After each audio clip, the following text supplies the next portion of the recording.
Hello everybody, my name is Luna and welcome back to the channel. I finally got access to this game again. It took forever, but we finally got access to it again. For how long, who knows. I kept having a stupid bug that saying my version was out of date, even though it wasn't. But anyway, we're finally back and I wanted to talk about a little bit of stuff about this. I may not have the classes from last event yet. I'm guessing they're going to be coming into the dry leaves section at some point. However, I wanted to talk about the new dungeon music, as I have finally played through a bit of it since it did release no, I think it actually released this morning at like 4 a.m. But anyway, what I'm getting at is there is the gimmick with this dungeon is every time you kill the boss, your cooldowns increase. There's also going to be rooms that if you have a certain cooldown number, you're going to instantly die. However, this also goes with the enemies as well. It's a melody room, and it is 50 plus. So the way that I found to do it, see that I accidentally already clear the rover that I was using? I did, okay. So in that case, I'm just going to go and open this one up back up. This is just the basic one, this isn't the elite one, but I know that since usually these things just keep up anyway, I just want to give a quick rundown on a good strategy for it to help anyone who may be struggling with the new dungeon to help them continue. So the first thing that I found to really help out is Diamond Dust, just because whenever we critical strike, it deals a stun, which adds 3 cooldowns every single hit, and with a multi-hit, say like Holy Smite, it hits twice, that will add 12 cooldowns to the opponent. The next thing is, I mean, with this class, I did put power level plus 20 and vampire plus 20, since vampire plus 20 is kind of just a staple to me at this point. Power plus 20 was only really put on there because I was playing as a rover, and since the rover uses power, I just decided it'd be good to increase it. Next up on the list is I put finesse, obviously, because it lowers all 2 or lower cooldowns by 1, allowing me to use a 1 cooldown ability as my primary attack, such as Holy Smite, or even Heaven's Blade. And then our last ability I put on here was Limit Break plus 1, also that I could increase, obviously, the Limit Break. Now, I wouldn't say that that is a perfect build because of the cooldown stuff. What I want to get is an ability that, I mean, I don't have it for a lab part, but if I did, I would definitely recommend using it, and it is Bloodletting. If you can find a way to keep your HP high enough, Bloodletting will let you keep your cooldowns extremely low. Or, the other option is you can use Preparation, and then go into rooms, kill the bosses, and then just avoid events if your cooldowns are getting high. But those are primarily the ways I would use to avoid getting caught in the melody rooms.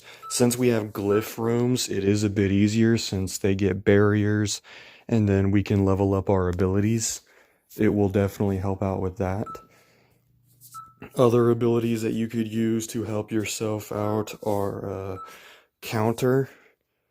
You can use counter for it, reduce cooldowns whenever you receive damage, and then build a damage resist build focused on having you getting hit. You can also use hastened, which is down right here. The reason why I show where they are is because it shows you guys what color it's under. So if you don't have the lab part, you know what tier to buy from the lab. Because like the cheapest one does a very dark gray 1-star, the 2-star is white, 3-star blue, 4-star orange, purple, and golden legendary. Or a purple 5-star is legendary as well. Another one, as I said before, you can use Preparation. Preparation does stack just like Hastened.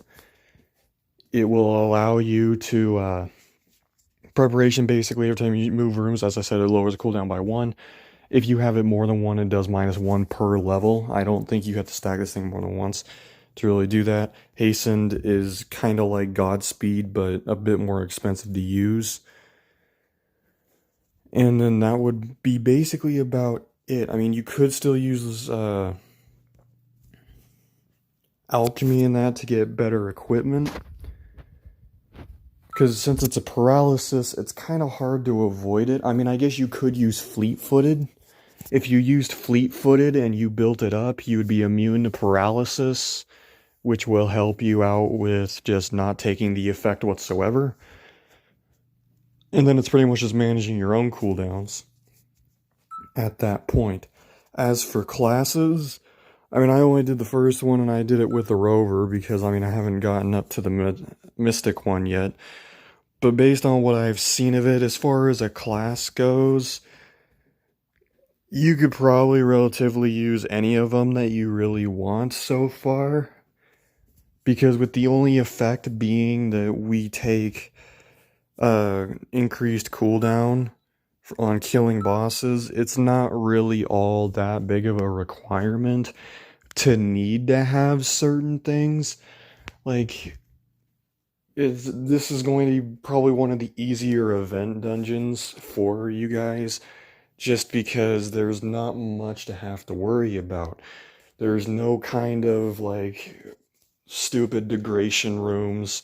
There's no elite people who are taking your power or any of that, so it makes it definitely a heck of a lot easier to take care of this dungeon. So the next thing I wanted to go over was the new lab parts that we can get and go over the ones that are actually better than others so you guys don't waste your points. Let me just scroll back down real quick. So infection, inflicting ailments you receive onto the enemy. This one I would not get. Unless you have the extra event points to get it, I wouldn't worry about getting it, just because it's not really going to do anything. Enemies don't really inflict ailments to you, so unless you're using a class that actually is going to inflict ailments onto yourself, it's not going to really work. And normally, why would you want to do that, in all honesty? Because, like, okay, you increase the damage you take. I mean, maybe if you're using Desperado, which is an ability that gives you 50% empowerment, 50% damage gain, then that would be good, because you're going to be giving yourself the 50% empowerment, and then you're going to give them the 50% damage gain as well, which will then just allow you to slam right into them. Yeah, excuse me. Next one is fertility, drastically increase the effectiveness of skills based on level. This one is really good, actually. This comes on the fertility armor. No, soil. It's called soil, sorry. It's a strength armor that gives you basically HP per level, a decent strength boost, and then this fertility. It's basically a good strength booster. This thing now being a lab part, it's going to greatly help you in just dealing damage overall. Even if you're not a strength build and say Rover, I was using the soil armor for quite a while during that run. It's still a really strong armor. Even if you put power plus 20 per level or whatever onto your class, or you put a strength modifier just to get access to the strength gear, getting soil will pretty much give you a ton of damage output. You are going to be sacrificing the durability you gain from other armors such as marble or commander's chestplate or any of those, but the sheer damage increase alone is worth it. Blasphemous Curse, your skill level fluctuates whenever you defeat an enemy. Max level skills will not lower. This is another good one. It may on paper sound bad, but it actually in practice is really good. Because every time you kill something, your levels are going to go up from 1 to 8. If the game ends up rolling a max level ability, or let's say you have it at level 7, and then you roll the ability during a skill thing, which would put it up to max, well, now it's no longer affected by this ability, meaning that you just got a free maxed out perk. It's probably not as good as absolute power, which every time you kill, I think it's every time you level up, there's a chance that you can level up your abilities, and then you can do an understanding build on top of that, to where then it will increase how fast they level up. That is definitely the best way to level up your abilities, but this one is definitely a good close second. Remote influence, the maximum cooldown of skills becomes 4. This one is good if you want to go for really high cooldown builds. I wouldn't really use it much just because if you really want to use those skills and you're really worried about their cooldowns, you can just use Jackpot, because this thing is not going to stop paralysis. It's just going to fight up against slow, but I mean, if you really want to fight against slow, take a status ailment remover or use something like finesse or haste or whatever. Dance of Joy, increase skill level of your random skill whenever you exchange your skills. This one, I would say, is okay. The reason why is because it's a random one. If you gotta pick which one leveled up when you exchange skills, that would be a different story. But because you're kind of relying that you're going to be exchanging skills often, it's not really going to help you. Now, if you have a consumable slot and you're just using consumables on, say, your 5th ability, and you're just exchanging consumables, that's fine. But if you're not doing that, it's just not going to help you, and even then, there's better options for that. So, I mean, if you're wanting an actual skill level up engine, this is probably the worst of the options you can go with. Blasphemous Curse will do a lot better, as will Absolute Power and Understanding. Even if you just go with Understanding, even that one will do a lot better than this one will. Next one up is Kinton Gold. Reroll cost becomes 0. I have said before in the past my thoughts on Kinton Gold. It is an extremely powerful ability, especially with its especially with it being a lab part. The contract ingredient, which already gave it to us, plus a couple other abilities, already made it highly accessible. But now that it's a lab part, that means you can take a different contract with you instead of being stuck using the ingredient contract for it. So that is definitely a must get. I would highly advise anyone to get Kinton Gold. Even if I know that people say, oh, well, when you have the soul stones up the wazoo, you can just use any of them you want. And that's true. You don't have to use it. I'm just saying that if you want to go with a pure build that, like, you don't want to worry about soul stones, you want to use your soul stones to buy from the merchant or whatever, which is typically what I do, then this will definitely help you out a lot. It will also help you build up soul stones during the double soul stone events as well, more so than ones like Collector or stuff like that, because you can combine Kinton Gold with like Golden Cat and then put Greed on top of it, and you'll really just be racking in the soul stones. The other lab parts that we have choices are pretty powerful. I mean, you have Poisons plus 50%. This one's probably going to be one of the weakest ones. I'm not really too fond of damage over time. I know some people are. I just really am not. To me, the only real good damage over time ability is Ascension, which it's just because of how versatile it is and just how much sheer damage it deals. Maybe Touch of Death, but other ones I really wouldn't use unless I'm using the Druid. And I don't use the Druid that often, but I mean, it's just because they're too slow. Any of these damage over times you can do with a different class, but faster, and it's just never really all that fantastic. Lab parts, parry plus 30%. This one I say is another very good one, and the reason is because parry is a pain in the ass to get. Since you have things like parry ailment, which will give you resistance equal to your parry, and you have things like count. I can't remember what the name of it is, but basically it gives you damage resistance based on your parry amount. So your parry can basically work as triple. Since the actual abilities that give you parry are a pain to come across anyway, or aren't as good as the ones that do avoidance, such as Somersault, which won't end the turn but give you the 25% avoidance, but yet parry The actual move called parry only gives you 50%, but yet it ends your turn and you only get it for one turn. And it's mainly meant to be activating Willow Stance, activate parry, so that you can then get that really big heavy hit in. But at the same time, I mean, the avoidance one does do it better. But this will definitely give you another fallback option to where you can actually use avoidance and parry. Or if you're doing a samurai who likes to parry, it just will open up more abilities for you. You can use the actual parry abilities, which are pretty powerful, from Willow Stance to, again, the damage resistance, or even the one that gives you the sheer resistance from it. Then you have heal plus 80%. This is another really good one. If keep in mind that heal plus 80% stacks with everything. Whether you're using vampire, you're using no faith vampire, you're using just healing abilities, heal plus whatever is always good because it will always increase your healing.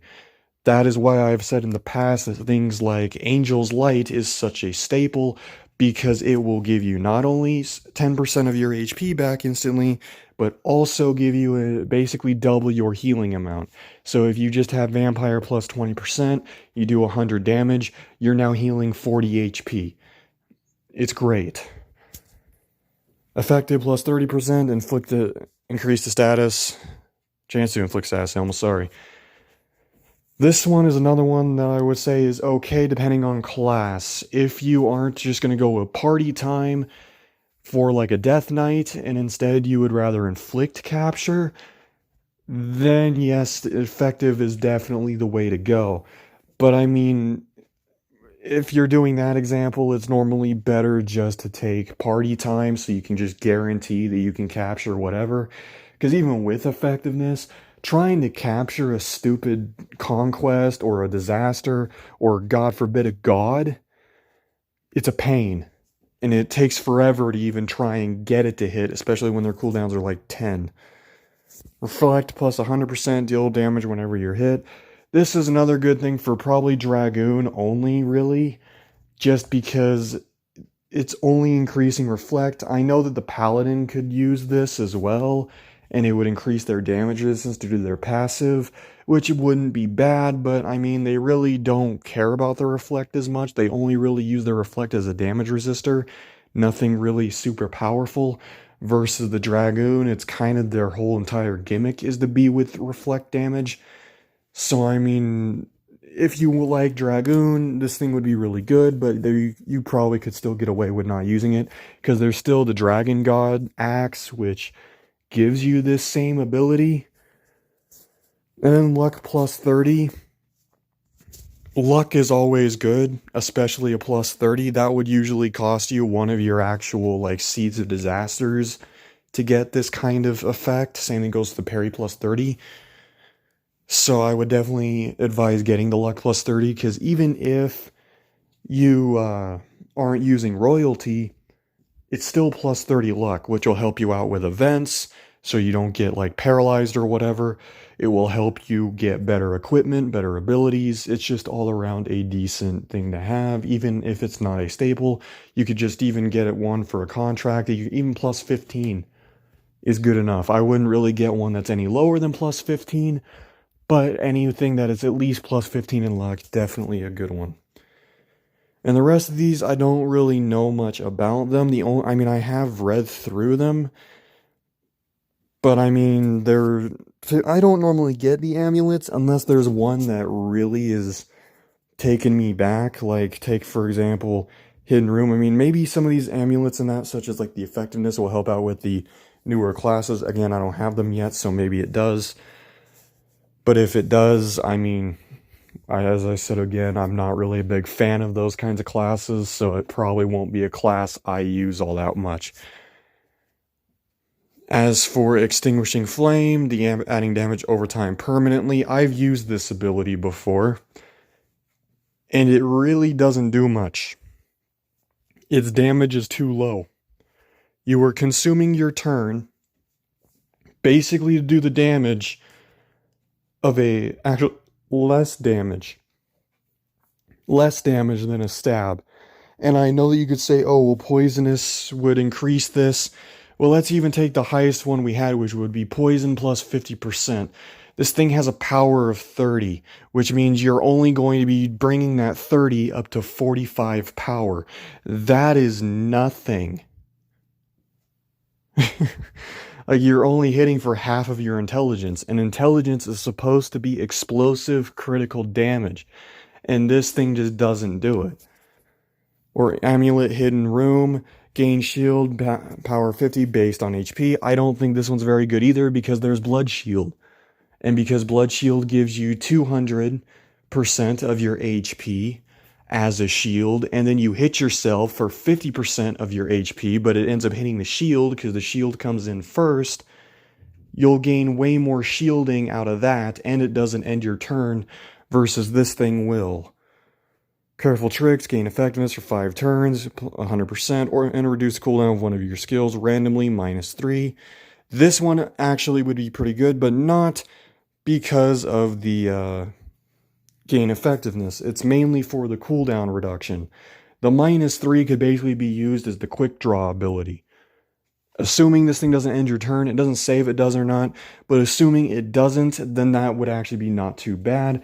Now, if it does, you know, it might not be as worthwhile unless you have abilities on cooldown already that you want to get out of it. I mean, for the current dungeon, where we're getting paralyzed a lot, I guess it could be useful. But overall, just not going to do anything if it does end turn. Sneak Away, attack an enemy, power 200 based on dex, add damage over time for 5 turns, power 40 based on dex, add weaken for 5 turns, 25%, and add damage gain for 5 turns, 25%. And this thing's doing a lot, which is always good. But keep in mind, with these abilities that do a lot, usually that means they're going to A, end your turn, and B, they're going to take a long time to come back. So you're basically going to use this thing once, unless it's a first strike, like Backstab, that has a 99 cooldown. But yet it's a first strike, so it is guaranteed to activate the moment you go into any room at any time. Unless this thing's a first strike, which its thing does not say it is, so I can only assume it's not at the moment. You're going to use this thing, hit pretty hard with a 200%. That is a good one, especially at a 90% accuracy rating. The 40% on damage over time isn't bad, but because we're already doing the 200%, you can kind of go, okay, well, that's just an added bonus. Then adding even again our other example of taking the 50%, that's going to go up to 60. Doing 60% dex damage isn't that bad, especially since a lot of dex classes have poisonous already built into them. Then adding weaken for 5 turns at 25% and adding damage gain at 25%. Both of those are extremely nice because you'll now be increasing damage you deal and weakening how much they deal. So it's basically like a built-in damage resistor. So that's already really nice. Flame Mantra, gain Pursuit based on your HP. If this thing doesn't end the turn, it actually would be pretty nice because you could combine it with Divinity, but otherwise, probably not, because ending your turn just to gain Pursuit based on your HP, unless your HP is like 300k and you're fighting against enemies that only have about 150k, it isn't going to do you any good. Pursuit is supposed to be basically bonus damage at the end of the turn, or damage that's getting hit every single time you use an ability. It's not so much supposed to be the be-all, end-all of your turn. Summon Eldritch, summon a disgusting monster of some sort. This could do a lot of things, so I'm not even going to really discuss this one, because this one doesn't even say really what it does. I'm assuming it's going to work just like the Summon Nightmare or Summon Familiar or whatever, where it just gives you, it's probably going to be the Pi equivalent. No, they have Summon Skeleton. It might end up being just a stronger version of that one then, or something like that. I don't know. Pact of the Sound, gain ever-changing for tenders, gain evil design, add ever-changing, add evil design. So that thing, since it doesn't tell me what evil design or ever-changing is, I haven't seen those. Those are new abilities, those are new effects. I can't tell you what they do yet. But if they are solid, then that might be worth it. But because you're giving it to the opponent as well, I would assume that these are more like debuffs more so than actual buffs. So definitely be careful with that if does end up being what it really is. But that will probably end up doing it for this video. Let me know what you guys think about the new event. I'd love to hear how the actual classes from the previous event worked out since I wasn't able to play the game and get those classes. Let me know what they actually do because I'd love to hear about them down in the comment section below. Thank you all for watching and have a great day.